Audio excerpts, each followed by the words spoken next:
สบายดีท่านผู้ชมที่อยู่ทางบ้านโอ๊ตสุภูสุคนมื้อนี้ก็พบกันอีกแล้วกับเสียงระทมและในมื้อนี้เสียงระทมจะพาท่านผู้ชมมาเบิ่งเก็บหมักคายนี่อันนี้มันเป็นต้นหมักคายตัวนี้เป็นหมักคายสีแดงนี่แล้วหมักคายนี้มันก็มีอยู่2 สีบางต้นก็มีหมากเป็นสีขาวแล้วบางต้นก็เป็นสีแดงแต่ในการเก็บมื้อนี้เสียงระทมจะมาเก็บมาคายสีแดงนะละเอียดก็ไปเบิ่งนำกันได้เลยบัดนี้ไปต้นมะขายต้นนี้ก็ปลูกมาได้เป็นเวลา12 ปีแล้วแต่ว่าเป็นหมากมาได้8 ปีมาฮอดปี2026นี้ก็ถือว่าเป็นหมากหลายเป็นพิเศษหมากคายแม่นหมากไม้เขตอากาศหนาวเป็นต้นก็แม่นแขวงเสียงขวางถือว่าเหมาะสมที่สุดในการปลูกหมากคายหมากคายเริ่มเป็นดอกช่วงระยะระหว่างกลางเดือนมังกรหาระยะท้ายเดือนกุมภาหลังจากนั้นก็จะเป็นหมากน้อยหมากคายใหญ่และสามารถกินได้จนฮอดระยะที่มันสุกเต็มที่ก็แม่นระยะกลางเดือนพฤษภาหาท้ายเดือนมิถุนารสชาติของหมากคายแม่นส้มๆหวานๆเบิ่งที่กกมันฮอดปลายเบิ่งต้นหมากคายอันนี้ก็เป็นหลายอยู่นี่ก็หน่วยใหญ่อยู่ซ้ำไข่ไก่นี่แหละแต่ว่าบางหน่วยก็บ่ซ้ำไข่ไก่มาขายพื้นบ้านเฮาอันนี้นะหน่วยน้อยแต่ว่ากินแซ่บนี่แบบนี้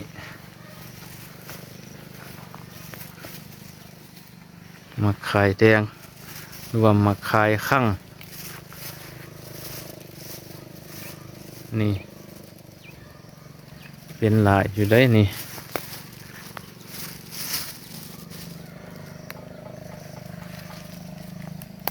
นี่ทางนี้ก็เป็นเนี่ยแต่ว่าต้นก็บ่สูงปานใดบางง่าก็ยืดถึงอยู่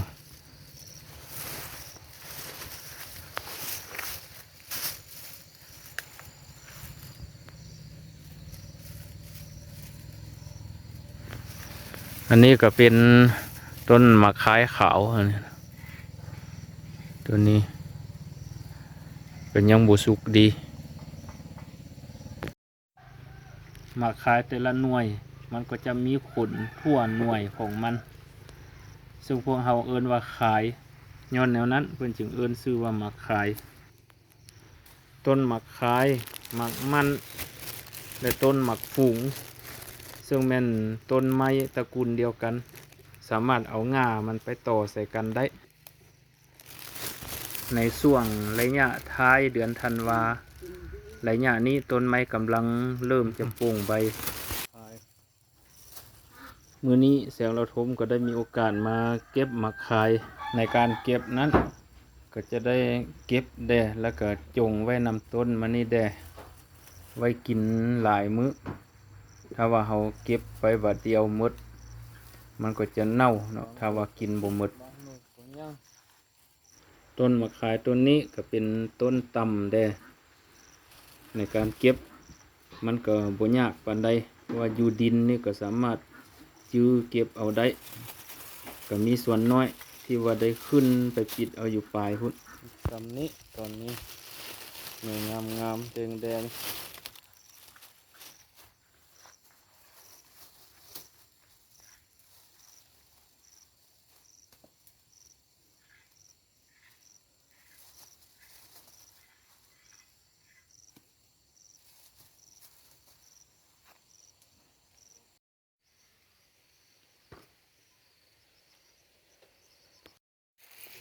ตอนนี้แม่เด้มาเก็บมาขาย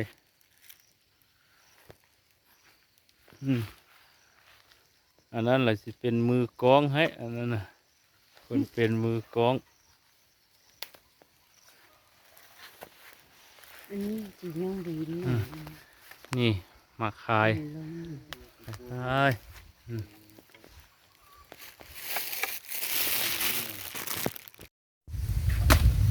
ต้นสูงแล้วต้นได้กายคันใดเอา ไว้เรื่องเสียเรื่อง ครับมาทาง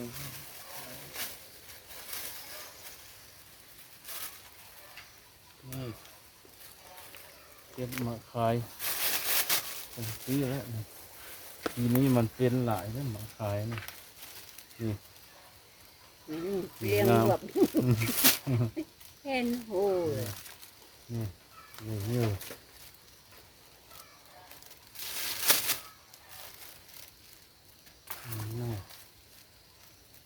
นี่เน่าแล้วอันนี้แต่ว่าสุกเลยกินเลยก็ได้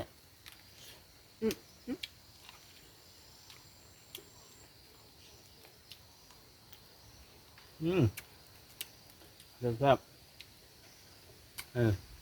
แก่นสีแดงเอาไปปลูกไปกาก็ได้แล้วนี่มันจะเขตอากาศหนาวสามารถปลูกได้ดีเขตอากาศร้อนเนี่ยไปปลูกมันก็บ่ได้ผล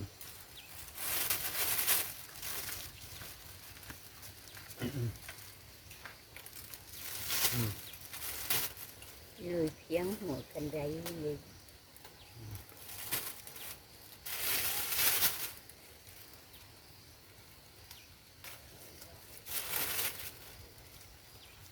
ได้กิน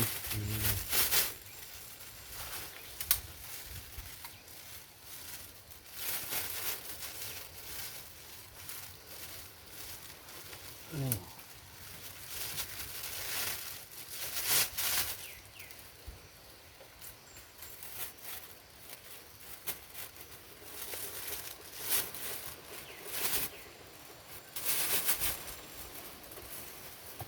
ให้เงินลืมเงินเสีย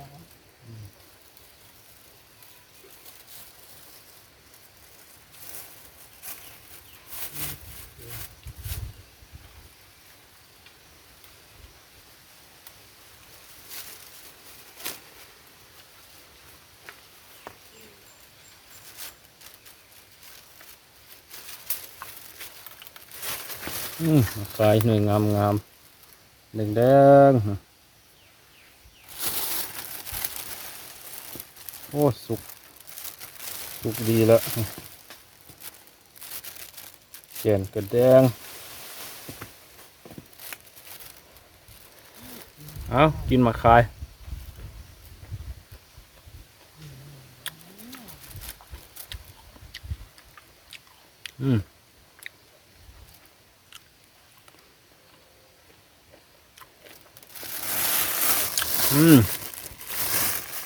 ได้สำนี้ยังจะเก็บอีก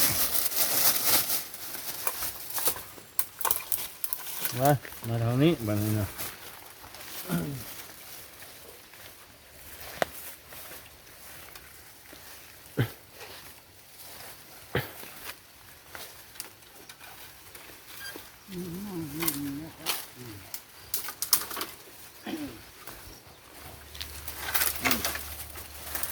ทำได้ขึ้นมีติดตุกก็ไม่มี นี่เป็นหลายอยู่เนี่ยนี่นะโอ้หนึ่งบักงามทั้งหมดหนึ่งบัวงามอยู่เบื้องนี้ก็มีหลายอยู่แต่ว่าจะเลือกเอา เข้ามาก็ดี มาคายซุกเราก็สามารถเก็บเอาไปเป็นของฝากของต้อนได้นี่แม่ก็เก็บส่งไม่ลูกมาเก็บมาขายเมื่อนี้เลยแม่ก็เก็บได้สำนักคนก็เก็บอยู่หั่นเด้อเลยคู่ฮะคนก็ได้หลาย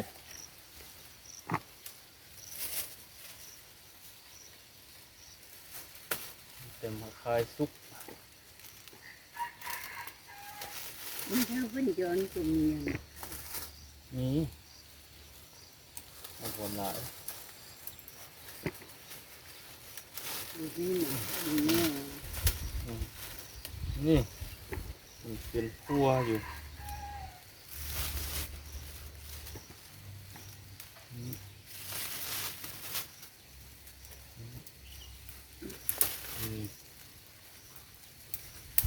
นี่เอาเด้จงไว้เด้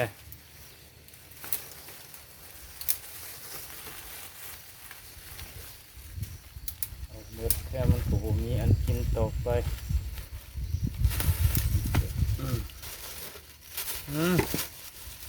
เอาสำนี้พอมื้อนี้นะ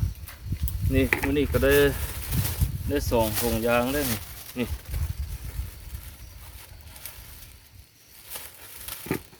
กินมาขายเด้อนี่ได้หลายเติบแม่ก็กำลังเก็บอยู่หั่น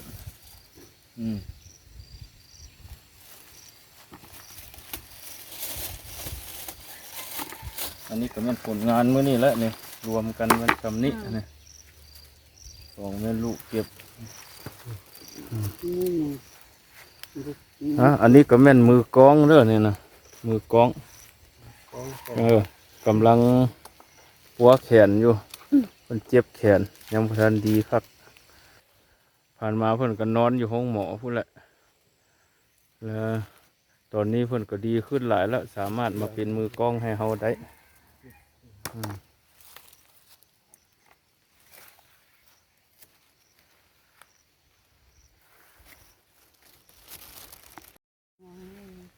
เก็บเก็บมาขายมื้อนี้ก็คือว่าสำเร็จไปเนาะผลได้รับของมันก็สำนี้แล้วก็อยู่คู่เด้มื้อนี้ก็มีมือกลองเด้แล้วก็มีแม่เด้เก็บมาขายมื้อนี้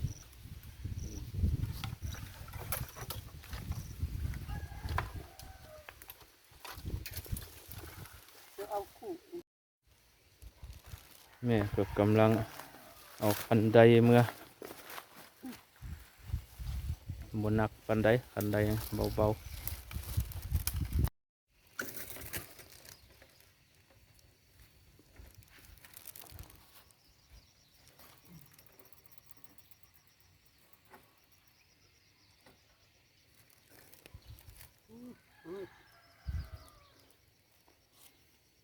ตัวอ่อน